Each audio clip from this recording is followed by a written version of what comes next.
My name is Brij Kothari. I'm a professor at the Indian Institute of Management in Ahmedabad, and I'm also the founder of PlanetRead. So we took on this challenge of how do you make 300 million people in India who barely read the alphabet to actually read a newspaper. And we hit upon a very simple solution. 1 billion people in India actually watch Bollywood, and they love to sing along to Bollywood film songs. So the simple idea was that could we subtitle the lyrics of these songs on mainstream television so that people, as they listen to these songs, they read along and their reading skills improve over time. So that was the spark. And then we did some research, and over the last 15 years, what we found is that the people who actually saw these songs with the subtitles, their reading skills improved much faster than the even children and adults who didn't watch these songs with the subtitles. So the evidence is very strong. It's a very low-cost intervention, and we're actually, with this, bringing reading today already to about 150 million week readers. And if we just scaled it up nationally, we'd be basically making 1 billion people read in no time. In 1996, when I was a student in the US, is when I got this idea, when I was learning Spanish, and they all came with English subtitles. And I wanted Spanish subtitles on Spanish films to be able to learn Spanish better. That's when it struck me in 1996 that maybe if they put Hindi subtitles on Hindi films and Hindi film songs, perhaps it'll have an impact on literacy. The evidence was solid. So the first 5 or 6 years, it was pure academic research, controlled studies. And once we saw the evidence was so strong, and by 2002, we already had the evidence, which was so strong, published in international academic journals, then the battle began about how do we take this idea to the national level. And what I found is that generally, governance rejects it. Governments reject this kind of new thinking. But over time, what we found is that there are points within the government that you could actually leverage. And there are, socially oriented people within the government who are able to appreciate innovation. So we worked with them, but it's still an ongoing challenge. Today, we have actually talked about this work to the Broadcasting Corporation of India that sets policy for all of broadcasting in the country for television and radio. And they have appreciated the idea. But the sad part is that it took us 10 years to actually reach them. And once we were in front of the board, they were like, where were you all these years? So it's interesting. So people in power are very often receptive.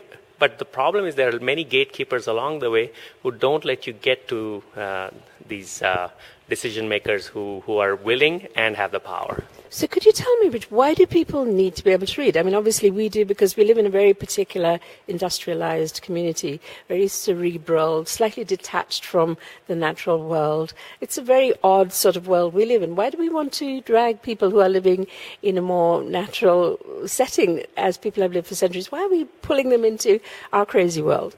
Absolutely. So it's a great question. Firstly, we found that as literacy levels go up, the health status, nutritional status of children improves. You have low infant mortality. So there's a strong link with literacy to a lot of social development indicators. Having said that, the other issue is empowerment. Once you become literate and you're able to function in a literate manner, you actually file applications like the right to information. And now this is a solid tool in the hands of people.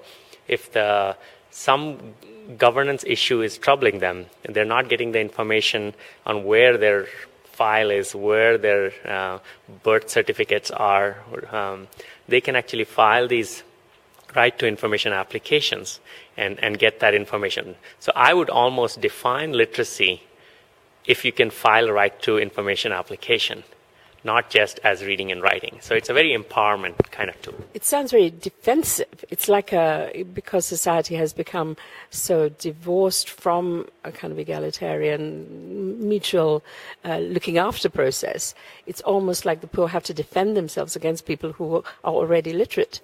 Absolutely. I think we're always talking about divides. It's a power imbalance. And a power imbalance is never corrected by people in power. It's always demanded by people who want to be empowered. So anything that actually empowers people to claim their power, that I think is something worth supporting. And you said that there were links also to people's health, not just to things like land rights, which are obviously crucial. Could you explain this connection between literacy and health? Yes, absolutely. So firstly, just the link is very strong, right? When mothers are literate, you find that the children are better taken care of. They have access to information. They're able to know which facilities to draw upon when they need to. And with the whole IT revolution, they actually become part of it. They can actually access medical doctors through technology, which would be harder to do. I mean, today, people all over the world are empowering themselves with the right kind of information and also connecting to the right kind of people. When you know that you have a certain health issue you're dealing with, and to know that you're able to connect with 100 other people who are dealing with the same issue or similar problems, you can seek upon their advice. So it's a networking effect. All of that opens up if you have some basic literacy skills. So how has this project developed? You've obviously been thinking about it and working on it for, did you say 15 years? Correct. So 15 years. It's interesting. When I started work on this, I thought I'll take 2 years. And of course, policy would love the idea if the evidence is there and it'll be implemented nationally. Turns out that science helps, and science gets us to a point, and the innovation is proven. But after that, all the challenges have been winning mindsets and policymakers. And that has been actually, I would say, a battle that has taken us 15 years, but I think it should have taken us only 2 years. Could you tell us the story or so of a real person who has benefited from this and what it's meant to their life? Absolutely. So we found that there is this woman, Kavita, in a slum in Ahmedabad. Now, she actually has studied till class 8. So you would assume that she's able to read at least a class 2 book. Well, she's not. What we found is that once we started putting these subtitles in Gujarati on Gujarati film songs, she used to watch these programs regularly, and over time, like 3 to 5 years, what it took us. It took everyone. In case of Kavita, it took her 3 years to get from not being able to read along to actually being able to read. And suddenly, one fine day, she said, "Well, I can actually read newspapers now." So it happens almost subconsciously. So our intervention is not telling Kavita to sit in front of the TV. She already does that. We don't tell her to read along. That's an automatic process that happens. That's the psychology of subtitling. We will read along if it's in the same language. So what we found is that, yes, you can transition hundreds of millions of people purely subconsciously through inescapable forms of reading, through entertainment that they already watch. So we were wondering about mobile phones, because we've been using mobile phones in India for many, many years now. And I wondered if you had explored the potential of phones too. Absolutely. So we believe that mobile phones are the future for a lot of things. Access to information, entertainment, of course, telephony. And what we're doing now is learning from subtitling on Bollywood to actually say, how do we get a book in the hands of every child in India in every conceivable language that the child might want it in? So what we've done is taken cartoons, animated stories, and those stories, narrations come as subtitles at the bottom. And so those stories, actually, we can then distribute on mobile phones.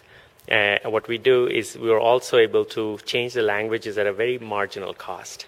So in a nutshell, we have cracked this challenge of getting reading out to 600,000 villages in the language that they want through mobile phones and through television, and a combination of the two.